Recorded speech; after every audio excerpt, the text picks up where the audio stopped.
Bonjour à tous. Aujourd'hui, on va travailler les intégrations Zigbee via Zigbee to MQTT et notamment grâce à la mise en place d'un plugin Alarmo pour faire une alarme personnalisée à partir de différentes entités sous Home Assistant. Allez, donc générique et on est parti pour les explications. Allez, on est parti. Donc là, du coup, on va pouvoir partir sur l'intégration de différents capteurs. Alors, j'en ai plusieurs pour les explications. Alors, pour faire tout ça, comme j'expliquais tout à l'heure, on va se servir de Zigbee to MQTT, donc cette application qui est là. Donc, ça, c'est assez intéressant. Pourquoi est-ce que je choisis celui-ci? Alors, il en existe d'autres. Il existe ZHA, hein, Zigbee to Home Assistant. Il existe la passerelle Tuya. Moi, je préfère celui-ci parce que quasiment tout est intégrable au niveau des appareils Zigbee. Parce que même ce qui n'est pas reconnu d'office, on peut développer nous-mêmes les petits plugins, on va dire, pour pouvoir les intégrer derrière. Donc, c'est quelque chose qui est plutôt pas mal. En plus de ça, donc on va avoir les appareils, on va avoir un tableau de bord qui va être là, donc ce qui va nous permettre d'aller voir sur la câble, voilà, par exemple la température, l'humidité, des choses comme ça. On va pouvoir avoir un schéma qui est là, donc qui va charger. Et là, ce qui est intéressant avec ça, c'est qu'on va pouvoir avoir l'intégralité de notre réseau Zigbee. Donc pour le diagnostic et ainsi de suite, c'est quand même assez pratique. On va avoir le coordonnateur. On va avoir tous les éléments terminaux et on va avoir tous les routeurs, donc c'est par ça que tout repasse et ainsi de suite là pour faire les liens, les différents liens. Donc voilà, ça c'est quelque chose qui est très intéressant et ça va nous permettre de faire ce diagnostic. On va pouvoir aller gérer des groupes, on va pouvoir gérer les mises à jour OTA, donc ça c'est les mises à jour en ligne des firmware des appareils. On va pouvoir avoir tous les journaux, voir ce qui s'est passé un petit peu, des extensions dont on ne se servira pas. Et puis après on a différentes choses par ici, bon, on les détaillera un peu plus tard, enfin c'est dans une autre vidéo où on explique tout le Zigbee to MQTT. En tous les cas, on va commencer tout de suite. Donc j'ai déjà mis pas mal de capteurs, on va faire l'appairage de deux différents type de capteur, donc à savoir ce capteur là qui va être un capteur en fait de détection qui va nous servir à faire ce qu'on appelle de la détection volumétrique, et on va avoir ce deuxième capteur là qui va être un détecteur d'ouverture de porte, hein, par exemple, et qui va nous servir à faire de ce qu'on appelle du périmétrique. Donc ça, c'est deux notions qui vont être importantes pour Alarmo plus tard. Donc la première chose, c'est de faire l'appairage. Donc on va activer l'appairage ici, et une fois qu'on a activé l'appairage, autoriser l'appairage, on va aller voilà, faire la petite procédure de reset d'un appareil. Voilà, il clignote, il va être bon pour être découvert. Donc là, on voit tout de suite qu'il arrive ici en intégration. Il devrait arriver par ici tout en bas. Donc là, il est en train de finir de se configurer. Bon, bah là, c'est déjà fait. Donc on va venir ici. Allez, on va dire que c'est le détecteur piscine. Donc voilà, alors ce qu'il ne faut pas oublier, c'est de modifier l'ID ici. Alors détecteur piscine, voilà, on peut mettre ça ici. Alors il y a deux écoles, soit on met détecteur, température et ainsi de suite, mais c'est souvent un peu embêtant parce que les différents appareils ont différents types d'entités. Par exemple, on va le revoir juste après tout ça, mais lui il expose plusieurs choses. Il va exposer sa batterie, il va exposer le tamper, hein, l'arrachage, et il va exposer en fait s'il est ouvert ou fermé. Donc vu qu'on sait que c'est un détecteur, on peut mettre la piscine, et vu que c'est du détecteur, moi j'aurais tendance à faire juste ça. Voilà. Souvent, je mets juste piscine. Après, quand on a différents types d'appareils, il faut trouver des petites astuces, mais ça peut être pas mal. Donc, on va le renommer avec l'ID ici. Donc, ça, c'était la piscine qui est là. Donc, on va venir ici. Ce qu'on voit, c'est qu'ici, il expose son contact fermé ou ouvert. Hein. Donc, fermé quand je suis détecté. Si jamais j'ouvre la porte, il est ouvert. On voit que sa batterie, il nous expose 93%. Donc là, il faut attendre un petit peu. Ça se trouve, va repasser à 100% parce que ça met un certain temps à revenir. Et le tamper, ça c'est l'arrachage et on a la qualité du lien. Bon, les liens et ainsi de suite, ça on s'en fiche un petit peu. Tout ça c'est expliqué quand on va un peu plus loin sur Zigbee to MQTT. J'en ai pas besoin pour cette partie-là. Voilà, on va pas aller plus loin là-dessus. J'ai pas grand-chose à faire de plus ici. Donc on va retourner ici. On va faire l'appareillage d'un deuxième appareil, donc qui sera un détecteur volumétrique.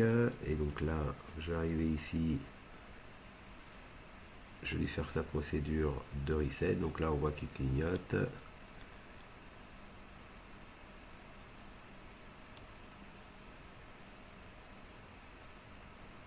Voilà, il est en procédure d'appairage.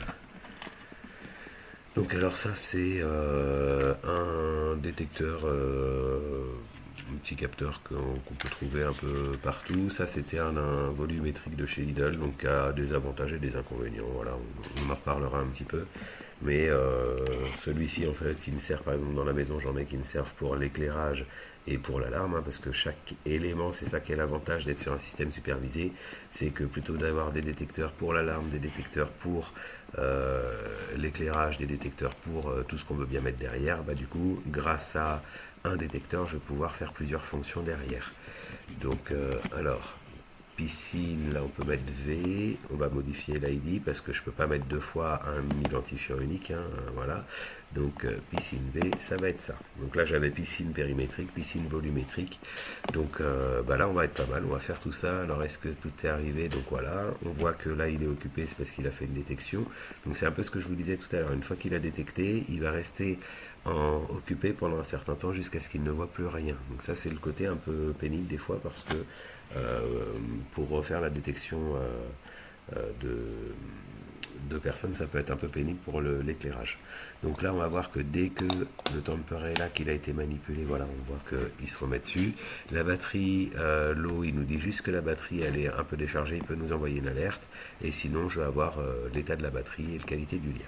Donc voilà un peu ce que remontent ces appareils, mais là ça va vraiment dépendre du détecteur de mouvement ou de présence d'ailleurs que vous allez utiliser. Donc ce qu'on va pouvoir voir tout de suite, c'est que par rapport à ce que j'ai mis, on va aller tout de suite voir un petit peu ce qui s'est passé sous MQTT.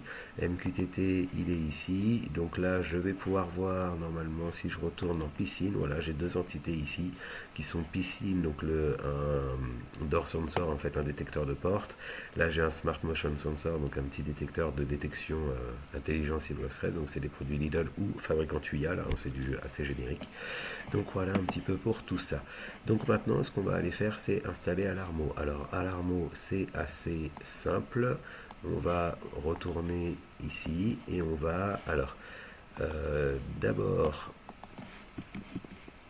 il va falloir aller installer Alarmo sous HACS. Donc ça, on a déjà vu aussi dans d'autres vidéos comment faire HACS. Donc on va revenir ici, on descend et tout en bas, on va avoir la possibilité d'installer le plugin. Donc moi, je l'ai déjà installé. Hein, donc voilà, il est là. Une fois que c'est installé, on va pouvoir le retrouver dans les appareils services. Si j'ajoute une intégration ici, on va pouvoir retrouver Alarmo qui est ici.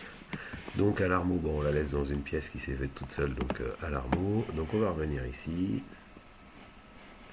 Et Alarmo, voilà, je vais le retrouver ici. Donc là, à partir de là, ce que je vais faire, c'est que je vais configurer mon alarme. Alors là, il va y avoir pas mal de choses à faire en termes de configuration.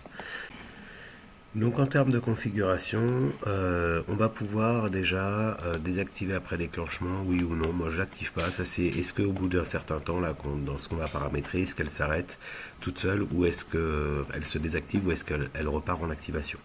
Utiliser avec MQTT, donc moi ça m'intéresse et donc là on va l'activer et configurer MQTT, ça je vous renvoie à la configuration de MQTT. Activation par commande centralisée, ça il va falloir la mettre parce que c'est ce qui me permet, plutôt que d'activer zone par zone, de pouvoir avoir un master en fait pour pouvoir activer tous les modes et toutes les zones. Maintenant au niveau des modes, donc là on va voir qu'on a les différentes zones qui sont affectées ici, donc celle-ci sur chaque zone, en fait est-ce que le mode activé il est absence, enfin activé absence, est-ce qu'on peut activer en mode présence, est-ce qu'on peut activer en mode nuit ou est-ce qu'on peut activer en mode vacances. Alors moi je fais les quatre parce que derrière le mode absence, ça c'est quand on part par exemple à la journée, le mode présence c'est quand on est dans la maison, ça c'est quand on est dans la maison mais la nuit et qu'on dort, et ça c'est quand on est en vacances qu'on sait qu'on va partir pour un temps un peu plus long. Donc qu'est-ce qu'on va pouvoir faire dans ces modes? Donc déjà l'activer ou le rendre inactif, le délai pour sortir, donc ça quand on part, il faut pouvoir taper un code et quand on rentre pareil, donc on va lui mettre un temps, à vous de le définir. Et le temps de fonctionnement de l'alarme quand on est dans ce mode là. Donc là j'ai mis 15 minutes. La différence avec vacances, par exemple ici c'est le temps. Je veux que pendant 30 minutes ça sonne et que ça s'arrête pas. Donc ça c'est pour la première chose. Maintenant ça, le mode activé ici en présence, il n'y a pas de délai pour sortir ainsi de suite. Et ce qui est pas mal c'est que Alarmo a quelques modes automatiques, c'est que déjà en général il va éliminer de base tout ce qui est détecteur de mouvement, parce que quand on est dans la maison ou quand on est la nuit, il ne faut pas que les détecteurs intérieurs, alors que j'ai activé mon alarme pour me sécuriser sur les événements extérieurs, en fait puissent aller faire sonner l'alarme en pleine nuit. Donc là, ici, pour ajouter des zones, vous allez pouvoir mettre un nom, hein, hop, ici, et copier les paramètres. Donc en gros, ça va récupérer tous les paramètres de type et de mode d'alarme qu'il va y avoir pour les autres. Donc voilà un petit peu. Donc bon, j'en remets pas ici. Donc ça, hein, c'est par rapport à ça, en fait, ça va aller copier tout ce qui est activé ici. Donc là, vous pouvez faire des exclusions pour certaines zones. Maintenant, on va pouvoir aller faire des capteurs. Alors, pour que la vidéo soit longue, j'ai déjà paramétré pas mal. Maintenant, je vais vous expliquer un petit peu les différentes choses qu'il va pouvoir y avoir. Donc, par exemple, la baie couloir. Donc ça, c'est une baie qui me permet en fait d'aller vers mon jardin et qui est sécurisée où normalement il n'y a pas d'intrus. Donc, je veux pouvoir déjà, la zone, c'est au rez-de-chaussée. Le type de détection, c'est une porte. Je veux que ça s'active dans tous ces modes-là. Absence, nuit, présence et vacances. Je ne veux pas l'exclure en mode... par contre, ce que je veux, c'est l'exclure en mode présence. Parce que vu que ça me permet d'aller vers le jardin, je veux pas que quand je suis dans la maison et j'ouvre la porte, ça la sonne. Donc en fait, il ne s'activera pas quand je la mets en mode présence. Quoi qu'il arrive, il ne s'activera pas. Maintenant, dans les paramètres avancés, j'ai pas besoin d'utiliser de délai de sortie ou de délai d'entrée, hein, c'est ce que on disait tout à l'heure. Et puis pareil, hein, le délai d'activation après la fermeture, c'est pareil, j'en ai pas besoin. Le bypass automatique, celui-ci en fait, quand je suis en mode nuit et pareil, en mode nuit et que je veux pouvoir aérer ma maison, là je pourrais mettre un bypass automatique, c'est-à-dire que quand je vais activer mon alarme en mode nuit si jamais ma porte elle est ouverte, plutôt que de me dire qu'il ne peut pas l'armer et d'aller faire une manipulation, automatiquement il le passera en mode bypass. Par contre, il m'affichera qu'il a bypassé cet élément-là. Bon, là je ne vais pas le mettre dessus parce que ça ne m'intéresse pas, je vous montrerai sur une autre... Donc là, une fois que j'ai fait ça, je vais l'enregistrer. Donc ça, c'est pour la partie tamper. Donc là, je le remets. Donc là, la partie arrachage du capteur. Donc c'est au rez-de-chaussée. Je veux qu'il soit dans tous les modes. Et là, il n'y a pas de paramètres avancés particulièrement. C'est juste que si jamais ça devient indisponible, est-ce que ça active l'alarme ou pas? Moi, je préfère pas. Donc enregistrer. Maintenant, comme je disais tout à l'heure, il y a un détecteur de mouvement. Donc en mode le détecteur de mouvement, donc celui-ci le premier, je veux qu'en mode absence et vacances, il détecte s'il y a des gens qui rentrent. Par contre, je veux pas qu'on me détecte ni en mode nuit ni en mode présent. Je veux pas que quand je me lève la nuit pour les toilettes par exemple, il déclenche l'alarme derrière. Et vu qu'il peut me détecter et que c'est quelque chose qui, quand je vais taper mon code, il peut me voir ce détecteur-là de la porte, je vais utiliser un délai de sortie et un délai d'ouverture. Ça veut dire que si jamais il me détecte, il ne sonnera pas directement. En fait, là, c'est voilà, utiliser le délai d'entrée, c'est l'activation du capteur déclenche l'arme après le délai plutôt qu'instantanément. Si jamais il me détecte et que j'ai pas encore tapé mon code, il attendra les 30 secondes en fait, ou la minute là que j'avais configuré tout à l'heure avant de sonner. Et pareil, j'autorise l'ouverture lors de l'activation. S'il me détecte, il faut je puisse activer alors qu'il est ouvert. Et j'utilise le délai de capteur, il sera vraiment actif en détection qu'à la fin du délai de sortie. Donc c'est là qu'il faut faire attention, notamment par rapport au détecteur, là, comme je vous disais, celui Lidl, parce qu'il a un certain temps, donc il ne faut pas avoir un délai trop court, parce que sinon ça peut nous poser un problème au niveau de l'activation. Donc voilà pour cette partie-là, et pareil, là, l'activation de l'alarme, je mets. Maintenant, le détecteur de fumée, donc tout ce qui va être détecteur incendie et ainsi de suite, c'est des détecteurs environnementaux. Donc là, on va pouvoir dire où est-ce qu'il se trouve. Et lui, il est toujours actif quoi qu'il se passe. Il nous enverra les notifications, les alarmes si jamais il y a le feu, même si c'est pas intrusion. Donc voilà, je vais l'enregistrer. Et puis, alors, tout à l'heure, donc là, on a fait le PC, le détecteur de piscine qu'on a ajouté tout à l'heure, par exemple pour la porte. Ça, c'est pour vous le montrer. Un petit peu ce qu'on va faire, c'est que là je ne vais pas le bypasser automatique et je vais vous montrer un petit peu ce qui se passe. Il n'y a pas de délai de sortie, il peut se mettre dans tous les modes. Donc voilà, j'enregistre. Une fois que ça c'est fait, on va pouvoir aller créer des utilisateurs. Donc là en fait je vais aller mettre mon utilisateur, il porte un nom alarme. Le code utilisé c'est 1, 2, 3, 4. Alors on va le mettre comme ça, on répète 1, 2, 3, 4.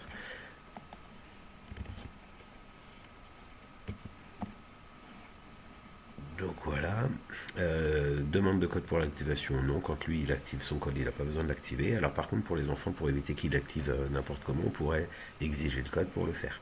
Demande un code pour la désactivation, oui. Zone restreinte 1, 2, 3, 4, voilà.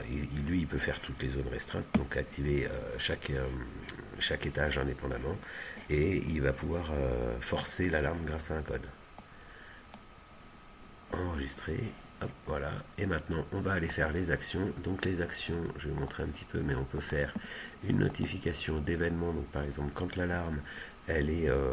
quand quelqu'un active l'alarme, par exemple, et qu'il alarme le master, en fait, en mode absence et en mode vacances, je vais pouvoir avoir une notification. Donc je vais choisir mon téléphone. Donc ça, euh, c'est marqué en fait. Enfin, c'est comment est-ce qu'on intègre en fait des suivis de téléphone mobile. Ça, c'est dans une autre vidéo. Donc le titre, et bah, activation alarme. Alarme. L'alarme est réglée sur tel mode. Invalidé, donc ça on s'en fiche. Et après, derrière, on va mettre la traduction en français. Et là, on va avoir cette cible-là. Et le nom, il faut mettre Nico Notify. Et on enregistre. Donc voilà le type d'enregistrement. Donc ça, c'est pour les notifications. Et puis bah, ce qui serait bien, c'est aussi d'avoir des activations, des sirènes, des lumières qui s'allument, des volets qui s'ouvrent et ainsi de suite. Donc on va pouvoir le faire là. Donc par exemple, si l'alarme est déclenchée, je vais pouvoir ici, zone master, quand la master elle est déclenchée, en mode absence et en mode vacances, d'ailleurs même en mode nuit en fait, limiter la notification, on va pas la limiter parce que quoi qu'il se passe, il faut que ça s'active. Alors ça peut être intéressant si on va le faire comme ça, absence et vacances par exemple. Dans ces deux modes-là, ici par exemple, on mettrait une sirène extérieure. Alors là, j'ai pas appairé de sirène extérieure, mais on va mettre une sirène extérieure, hop, et du coup, on va l'allumer. Et on allumerait aussi, par exemple, hop, si j'avais ça, une sirène intérieure. Et on va l'allumer aussi, enregistrer. Par contre, donc là on va l'appeler tout. Et ce qu'on va pouvoir faire, c'est faire une nouvelle action avec ici, quand l'alarme est déclenchée, en zone maître, en mode, dans le mode juste présence et le mode nuit. En fait, ce qu'on va faire, c'est qu'ici, on va faire que, par exemple, l'alarme intérieure ou allumer des lumières. Donc là, on va les allumer. Donc voilà, et là, on enregistre. Et bien évidemment, ce qu'on peut faire aussi, donc restreint par exemple, et après derrière, ce qu'on va pouvoir faire aussi, les actions en fait, hop, ici on va avoir l'alarme n'est plus déclenchée. Bah, si jamais elle est plus déclenchée, en fait dans tous les modes, ce qu'on va venir faire ici, c'est qu'on va prendre par exemple notre alarme extérieure ici et on va l'éteindre quand elle est plus déclenchée. Voilà, on éteint. Et enregistrer. Donc voilà, et là en fait on aura nos différents modes. Donc voilà un petit peu tout ce qui va se passer et on va pouvoir venir ici, donc derrière faire la dernière chose ici, dans l'aperçu, hop, on va venir, je vais enlever donc,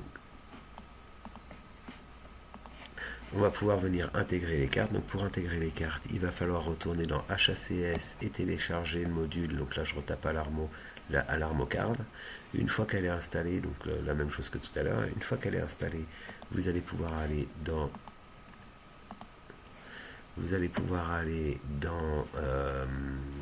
ici, dans ajouter une carte ici.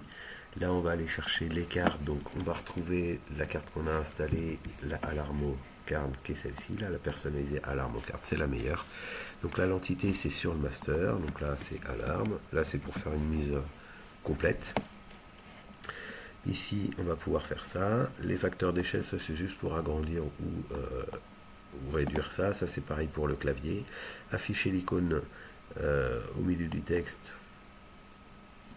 pour la saisie du code, on peut le faire. Afficher le message, garder le clavier toujours visible, ça c'est si jamais on veut l'afficher, garder tout le temps. Moi je préfère qu'il s'affiche que quand j'ai besoin de désactiver, en fait que quand le code est nécessaire. Et puis bon, vous laissez tout de toute façon là, tout ça c'est intéressant. Derrière, on va venir ici et donc on va pouvoir après faire terminer. Et là quand je suis terminé ici, ce qui va pouvoir être intéressant, c'est ça. Donc là, si jamais je l'active ici, bon bah voilà, tout va bien, il n'y a pas de détecteur derrière. Maintenant je veux la désarmer, hop, il faut que je tape mon code derrière. Donc on a bien vu, hein, quand je l'active ici, il y avait le temps qui s'affiche. Et si jamais j'ai un détecteur qui me voit, hop, il va me laisser faire, il va pas me dire que j'ai un problème dessus. Hop, et je les active. Par contre, on va faire quelque chose, c'est que derrière, je vais ouvrir mon fameux détecteur de porte tout à l'heure. Donc là, ici, Je vais essayer de l'activer, il me dit ah attention, vous avez un capteur ouvert derrière. Donc ici, ce que je peux faire, c'est dire bah ouais, je veux la laisser parce que je pars pas longtemps et je veux la laisser pour aérer, donc je vais bypasser en fait le capteur. Donc là j'ai activé, et là quand je vais l'activer, ok, il va s'activer.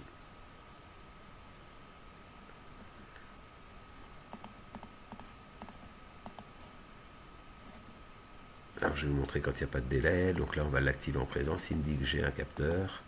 Ici, si je bypasse ici et que j'active ici, il me dit bien qu'elle est activée, mais attention, ce capteur-là aura été ignoré. Donc voilà pour cette partie-là. Alors maintenant, je vais vous montrer ce qui se passe si je retourne dans la configuration d'Alarmo, que je vais reprendre mon capteur de piscine, donc dans les capteurs, mon capteur de piscine qui est ici, détecteur, la piscine, ici, piscine porte. C'est là en fait que ça va pouvoir être intéressant. Si jamais je fais le bypass automatique parce que j'estime que c'est une zone, par exemple en présence, en absence, je ne veux pas l'enlever, hein, on va faire les deux. Voilà, en absence, comme ça je vais pouvoir montrer. Dans ces deux modes-là, je veux qu'il se bypass automatiquement. Je vais faire enregistrer. Je vais retourner ici. Et là, quand je viens ici, si jamais j'essaie de l'activer ici, il me dit que j'ai un problème. Si jamais je veux le bypasser, il faut que je le fasse manuellement. Et je vais pouvoir le refaire. Voilà. Et par contre, derrière, donc là, dans ces deux modes-là, il me dit que je peux le faire sans problème. Parce que du coup, il va le bypasser automatiquement. Il les a désactivés automatiquement sans me demander de le faire dessus. Donc là, je désactive. Et là, ce qui est assez intéressant, c'est qu'ici, ça va me dire déjà si j'ai des problèmes. Là, on voit que lui, il est en rouge parce que je ne pourrais pas l'activer sans manipulation ou sans aller fermer. Alors moi, je vous conseille de le faire parce que ça vous permet de savoir quelle fenêtre est ouverte et ainsi de suite. Donc elle est là. Donc après, pour aller un peu plus loin, si jamais vous avez des questions, n'hésitez pas à en poster en commentaire. Et à bientôt.